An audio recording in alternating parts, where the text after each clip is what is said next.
Good evening students.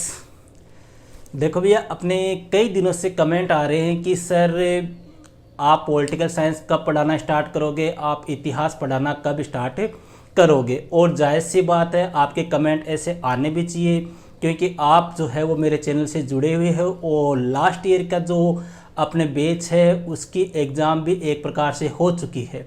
हालांकि exam नहीं हुई है, उनको प्रमोट किया गया है या उन सभी को पास कर दिया गया है, जो भी हो, लेकिन वो सब हो चुका है। अपने जो भी फॉर्मेलिटीज़ है वो अब अपने माध्यमिक शिक्षा बोर्ड को करनी है, उनको कैसे प्रमोट करना है, उनको कैसे अंक देना है। अब अपने पिछले बैच की बात ना करके अब अपने अगला जो बैच है 2021-22 का जो अपने एनसीईआरटी की जो बुक है, उस एनसीईआरटी के बुक का अपने सिलेबस क्या है।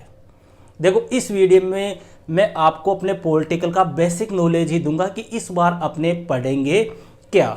ठीक है, तो अपने स्टार्ट करने से पहले भैया थोड़ा सा मैं आपको बता दूं कि देखो, लास्ट ईयर जो स्टूडेंट मेरे से जुड़े हुए थे आप उनसे जानकारी ले सकते हैं कि अपने चैनल के ऊपर आपको पॉलिटिकल साइंस, हिस्ट्री और राजस्थान जीके ये तीनों चीज़ें पढ़ाई जाएगी और मेरे द्वारा पढ़ाई जाएगी, जिनमें आपको किसी प्रकार की कोई कमी महसूस नहीं होगी।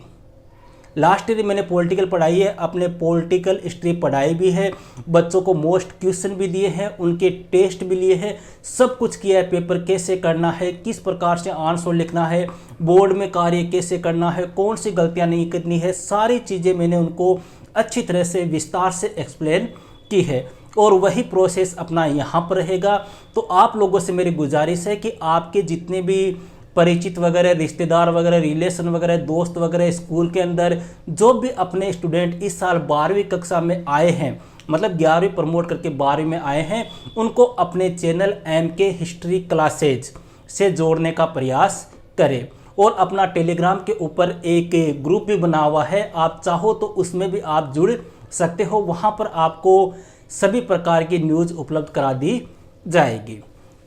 तो आज का अपना जो वीडियो है भैया, उसमें अपने बात करेंगे कि इस बार अपने पॉलिटिकल साइंस में कितनी बुक्स है, कितने अंक की बुक है, कितने कौन सा पार्ट जो है वो कितने अंक का है, कितने चैप्टर है, कौन से चैप्टर में किस बात का अपने अध्ययन करेंगे। इन सारी बातों की चर्चा अपने आज के वीडियो में अपने संक्षिप्त रूप से करेंगे। इसलिए आप सभी लोगों से गुजारिश है कि आप वीडियो को अंत तक देखें। और एक भैया एक चीज़ और बता दूं, मेरे पास में कमेंट आया था कल शाम को एक कि सर मैं पासबुक लिया वहाँ पे, इस प्रकार का एक कमेंट आया था। तो मैं आज ही आपको बता दूं भैया, आपको कुछ भी नहीं लाना है। आपकी पासबुक, आपकी डेस्क वर्क, आपकी 1 वीक सीरीज जो भी आप मानते हो वो सब मैं हूँ, वो मेरी टेंशन है। आपको कुछ नहीं करना है, बस एक कॉपी ले आओ अच्छी सी मोटी सी, और उसके पहले पेज के ऊपर अपना ये सिलेबस उतार लो। और आपको कुछ नहीं करना है, जैसे मैं पढ़ाऊँ वैसे वैसे आप वीडियो देखते रहो, अपने नोट्स तैयार करते रहो। तो स्टार्टिंग करते हैं भैया अपने। देखो, कक्षा 12 नवीन सिलेबस RBSE बोर्ड का कौन सी विषय, राजनीति विज्ञान, कौन से ईयर के लिए, 2021-22 के लिए। ये सिलेबस भैया अपने पहले भी चलता था, अपने 2012, 13, 14, 15 इस टाइम पे भी यही सिलेबस था। बाद में अपने दूसरा सिलेबस आ गया। हालांकि पिछला सिलेबस जो था वो बड़ा ही शानदार सिलेबस था, कंपटीशन के लिए बहुत ही इम्पोर्टेंट था। वो सारा अपने जितना भी कंपटीशन होता है वो उसी में से आता था। लेकिन इस बार का सिलेबस जो है वो भी अच्छा सिलेबस है। कौन कौन से अपने चैप्टर है, क्या है, उनकी चर्चा अपने करते हैं। देखो भैया, अपने इस बार 2 बुक है। फर्स्ट बुक है समकालीन विश्व राजनीति और दूसरी बुक है स्वतंत्र भारत में राजनीति। क्लियर है, आपको दिख रही होगी। दोनों ही बुक जो है वो कितने ते अंक की है, 40-40 अंक की है। दोनों ही बुक में कितने ते चैप्टर है, 9 चैप्टर है। दोनों बुक में कितने चैप्टर है, 9 ही चैप्टर इस बुक में है, 9 ही चैप्टर इस बुक में है। मतलब अपने टोटल चैप्टर जो है उनकी संख्या है 18 और अपने टोटल अंक जो है वो हो गए 80। अब ये 18 जो चैप्टर है वो कितने अंक के हैं, उनकी चर्चा भी अपने करते हैं। देखो भैया, सबसे पहला जो चैप्टर है वो है शीत युद्ध का दौर। शीत युद्ध क्या है भैया, देखो इस चैप्टर में अपने क्या पढ़ेंगे। देखो, आपको थोड़ा सा बेसिक आइडिया दे दूं कि शीत युद्ध क्या है। भैया अपने दो विश्व युद्ध हुए थे, पहला हुआ था 1914 से 18 और दूसरा हुआ था 1939 से 1945। ठीक है, हालांकि मैं आपको बाद में अच्छी तरह से पढ़ाऊंगा, थोड़ा सा यहाँ पे एक आइडिया दे रहा हूँ आपको। दूसरे विश्व युद्ध के बाद में भैया दो शक्तिशाली देश बन गए थे, एक तो था अमेरिका और दूसरा था सोवियत संघ। इन दोनों शक्तिशाली देशों में से कौन महाशक्तिशाली है, इस बात को लेकर इनके मध्य जो टकराव हुआ, जो युद्ध हुआ, उसी को अपने इतिहास में क्या कहते हैं, शीत युद्ध कहते हैं। अर्थात कब स्टार्ट हुआ था, द्वितीय विश्व युद्ध के बाद या 1945 के बाद। किस किस के बीच में, अमेरिका और सोवियत संघ के मध्य। अब इस चैप्टर में अपने यही पढ़ेंगे कि यह युद्ध कब हुआ, क्यों हुआ, किसके मध्य हुआ, इन सारी घटनाओं का अध्ययन अपने इस चैप्टर में किया जाएगा। मेन मकसद क्या था कि सीधी सी बात है, अपने कहते हैं ना कि एक ही जंगल में दो शेर हो जाए तो उनमें से बब्बर शेर कौन है, इस बात का ही फैसला इस चैप्टर में अपने करेंगे। तो यह जो चैप्टर है भैया वो अपने कितने अंक का है, आपके 6 अंक का है। आप कॉपी में नोट करते जाओ जैसे जैसे मैं आपको बता रहा हूं। दूसरा चैप्टर है भैया दो ध्रुवीयता का अंत। दो ध्रुव कौन से, शीत युद्ध के टाइम पे दो ध्रुव थे, एक अमेरिका था। दो ध्रुव का मतलब दो शक्तिशाली देश, एक अमेरिका हो गया, एक सोवियत संघ हो गया। इनमें से सोवियत संघ हार गया था भैया, सोवियत संघ टूट गया था, बिखर गया था, तो दो ध्रुवीयता का अंत हो गया, मतलब एक ही ध्रुव बच गया, कौन सा, अमेरिका। उसके बारे में अपने अध्ययन करेंगे सेकंड चैप्टर में। यह चैप्टर भी जो है वो कितने अंक का है, आपके 6 अंक का है। ठीक है, तीसरा चैप्टर आता है समकालीन विश्व में अमेरिकी वर्चस्व। अब अमेरिका अकेला महाशक्ति बच गया, शीत युद्ध में अमेरिका जीत गया, अकेला महाशक्ति बच गया, तो अमेरिका का वर्चस्व दुनिया में किस प्रकार से कायम हुआ, अमेरिका ने क्या क्या किया, उन सारी बातों का अध्ययन करेंगे अपने कौन से चैप्टर में, तीसरे चैप्टर में। और वह कितने अंक का है, अपने 5 अंक का। बुक का ध्यान रखना, कौन सी बुक है, समकालीन विश्व और राजनीति की बात करें सबसे पहले। अपने चौथे चैप्टर की बात करते हैं, फर्स्ट हो गया, सेकंड हो गया, थर्ड हो गया, चौथा चैप्टर है भैया सत्ता के वैकल्पिक केंद्र। सत्ता के वैकल्पिक केंद्र है भैया, इस चैप्टर में अपने विश्व के जो प्रमुख संगठन थे बड़े बड़े, जैसे यूरोपीय संघ था, अपने आसियान था, इन विभिन्न संगठनों की चर्चा करेंगे और भारत के साथ में इन संगठनों का रिलेशन किस प्रकार का था, उन बातों का अध्ययन किया जाएगा अपने कौन से चैप्टर में, चौथे चैप्टर में। तो चैप्टर भी चौथा है भैया और अंक भी कितने का है, ये 4 ही अंक का है। पांचवा चैप्टर आता है समकालीन दक्षिण एशिया। मतलब अपने इस चैप्टर में उस टाइम पे जो साउथ की कंडीशन थी वो किस प्रकार की थी। इस चैप्टर में भैया अपने दक्षिण एशिया के जो देश है उन देशों की चर्चा करेंगे, उन देशों के साथ में किस प्रकार के संबंध थे, साथ ही साथ में भारत के पाकिस्तान, नेपाल, श्रीलंका, बांग्लादेश, ये जो पड़ोसी देश थे उन देशों के साथ में भारत के रिलेशन किस प्रकार के थे, उनकी चर्चा इस चैप्टर में अपने की जाएगी। चैप्टर कौन सा, 5वां, और अंक भी कितने हैं इसके, 5। क्लियर है। छठा चैप्टर है भैया अंतर्राष्ट्रीय संगठन। अंतर्राष्ट्रीय संगठन आप सब जानते हो कौन सा है, यूएनओ। यूएनओ अर्थात संयुक्त राष्ट्र संघ, यूनाइटेड नेशनल ऑर्गेनाइजेशन। ठीक है, इस चैप्टर में भैया अपने यूएनओ अर्थात संयुक्त राष्ट्र संघ की स्थापना, उसके अंग, उसके कार्य, सदस्य देश वगैरह, इन चीज़ों की अपने विस्तार से चर्चा की जाएगी। कौन सा चैप्टर है भैया, 6 चैप्टर, और यह कितने अंक का है, अपने 4 अंक का। 7वां चैप्टर है समकालीन विश्व में सुरक्षा। इस चैप्टर में भैया अपने समकालीन विश्व में अपने भारत ने किस प्रकार से अपनी सुरक्षा की, कौन से कार्य किए, उन बातों का अपने अध्ययन किया जाएगा। सिंपल सा चैप्टर है, कितने अंक का है ये, आपके 3 अंक का है। 8वां चैप्टर आता है पर्यावरण और प्राकृतिक संसाधन, जो इस बार अपने सिलेबस में था ना, सेम टू सेम वैसा ही चैप्टर है। इसमें अपने पर्यावरण के बारे में पढ़ेंगे, पर्यावरण से जुड़े हुए जो संगठन है, जो संसाधन है, उनकी अपने इस चैप्टर में चर्चा की जाएगी। और यह भी कितने अंक का है, आपके 3 अंक का। क्लियर है। फिर आता है भैया अंतिम चैप्टर वैश्वीकरण अर्थात ग्लोबलाइजेशन, जिसको अपने भूमंडलीकरण भी कहते हैं। एक देश की अर्थव्यवस्था को दूसरे देश की अर्थव्यवस्था के साथ में जोड़ना या मिलाना, वही क्या कहलाता है, वैश्वीकरण कहलाता है भैया। और वैश्वीकरण का शाब्दिक अर्थ होता है परवाह है। ठीक है, विचारों का मान लो, अपने धन का मान लो, किसी का भी अपने प्रभाव मान लो, वही क्या है, वैश्वीकरण है। यह चैप्टर जो है वो अंतिम चैप्टर है अपने इस बुक का, और यह चैप्टर आपने कितने अंक का है, 4 अंक का है। इस प्रकार से भैया यह आपकी बुक जो है वो टोटल कितने अंक की हो गई, 40 अंक की हो गई। क्लियर है, यहाँ तक किसी के मेरे ख्याल से कोई प्रॉब्लम नहीं आनी चाहिए। देखो भैया सीधी सी बात है कि जब भी अपने कोई भी बुक स्टार्ट करते हैं तो सबसे पहले, या जैसे मान लो अपने कोई लड़ाई लड़नी है, जैसे मान लो बाबर और राणा सांगा के बीच में खानवा का युद्ध हुआ था, तो खानवा के युद्ध से पहले बाबर ने राणा सांगा के बारे में सब कुछ जान लिया था कि कैसा शासक है, कितना पावरफुल है, कैसे इसको हरा सकते। वही बात अपने है, ये अपने एक लड़ाई ही लड़नी है अपने को 1 साल।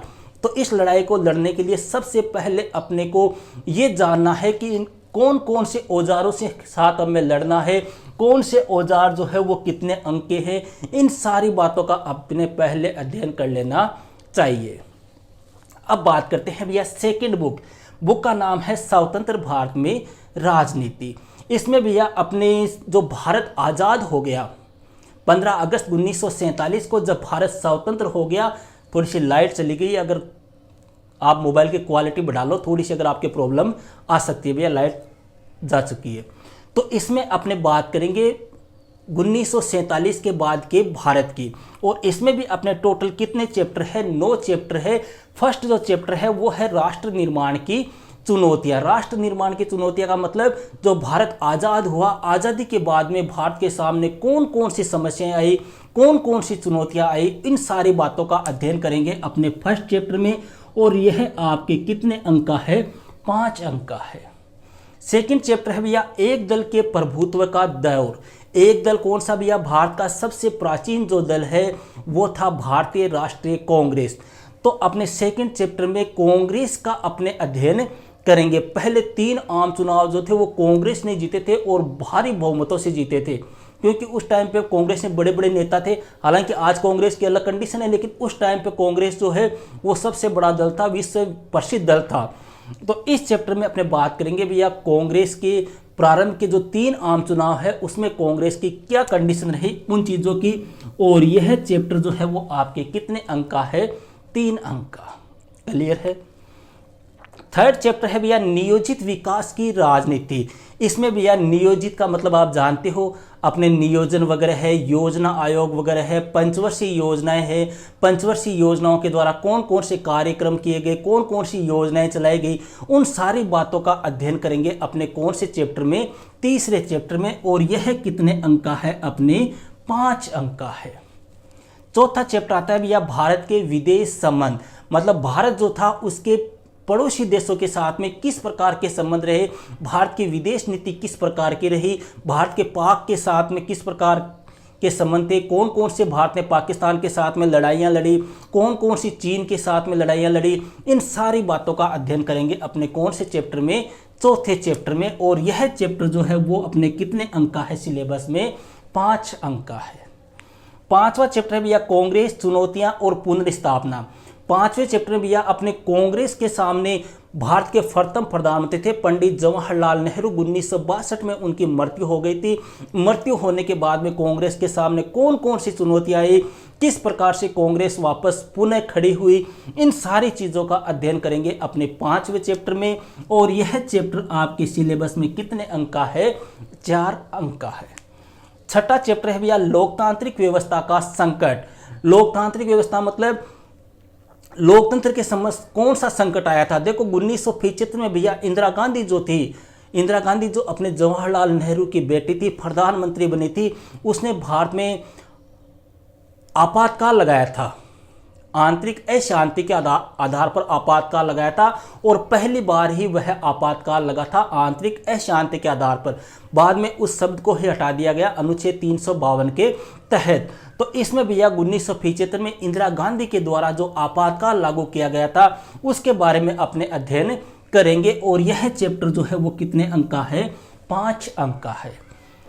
7वां चैप्टर है भैया जन आंदोलन के उदय। मतलब जनता के द्वारा जो आंदोलन किए गए उन आंदोलनों का अध्ययन करेंगे अपने कौन से चैप्टर में, 7वें चैप्टर में। और यह कितने अंक का है, आपके 4 अंक का है।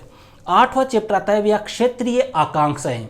क्षेत्रीय आकांक्षाएं अपने बड़ा ही इजी सा चैप्टर है। इस चैप्टर में अपने भैया जो पड़ोसी अपने देश है, जैसे मान लो यशोरी अपने जो पड़ोसी राज्य है, जो क्षेत्र विशेष है, जैसे अपने जम्मू कश्मीर है, असम था, मिजोरम है, मणिपुर है, नागालैंड है, उनके सामने कौन कौन सी समस्याएं आई, उनकी कौन कौन सी आकांक्षाएं थी, वो क्या चाहते थे, इन सारी बातों का अध्ययन करेंगे अपने 8वें चैप्टर में। और यह चैप्टर जो है वो कितने अंक का है? 5 अंक का है। अंतिम चैप्टर है भैया भारतीय राजनीति। इसमें अपने 1990 के दशक की बात करेंगे। दशक का मतलब कितना होता है? 10 साल। 1990 के दशक में भारत में क्या हुआ था, किस प्रकार की अपने सरकारें बनी थी, गठबंधन की राजनीति किस प्रकार से बनी थी, अपने जो अयोध्या विवाद था उसका अध्ययन करेंगे, अपने जो गोधरा कांड हुआ था उसका अध्ययन करेंगे। वो सब चीज़ें किस में आएगी? अपने अंतिम चैप्टर में आएगी। और यह चैप्टर भी अपने कितने अंक का है? 4 अंक का है। इस प्रकार से यह बुक भी आपकी कितने अंक की हो गई? टोटल 40 अंक की हो गई। तो 40 की ये हो गई प्लस 40 की ये हो गई, कितने अंक हो गए? 80 अंक की आपकी ये बुक हो गई। ये है भैया अपने 2021-22 का कक्षा 12 राजनीति विज्ञान का एनसीईआरटी का सिलेबस। क्लियर है? इसको सभी स्टूडेंट्स जो मेरे चैनल से जुड़े हुए हैं वो अपने फर्स्ट पेज के ऊपर उतार ले, ताकि आगे जाकर आपको किसी प्रकार की कोई समस्या ना हो, किसी प्रकार की यह कोई दिक्कत ना आए कि कौन सा चैप्टर कितने अंक का है। ओके भैया, तो जल्दी ही अपने 1-2 दिन में अपने जैसे ही बुक्स वगैरह मार्केट में आ जाते हैं, क्योंकि कई स्टूडेंट ये कह रहे हैं कि सर हमारे पास में बुक नहीं है, इसलिए आप 1-2 दिन बाद में स्टार्ट करना। तो अपने जल्दी ही 1-2 दिन में अपने पॉलिटिकल साइंस का फर्स्ट चैप्टर जो है, हो सकता है अपने ये बुक कर ले या ये बुक कर ले, आपकी जो भी इच्छा है वो आप मेरे को कमेंट के द्वारा बता देना कि सर सबसे पहले कौन सी बुक स्टार्ट करनी है। हालांकि टफ ये है, ये इजी है, बड़ी आसान है। अब आपको कौन सी पढ़नी है वो आप मुझे कमेंट के द्वारा बता सकते हो। और ज़्यादा से ज़्यादा कक्षा 12 के जो स्टूडेंट हैं उनको अपने चैनल से जोड़ने का प्रयास करो। ओके भैया, तो मिलते हैं नेक्स्ट वीडियो में एक नेक्स्ट टॉपिक के साथ। That's all.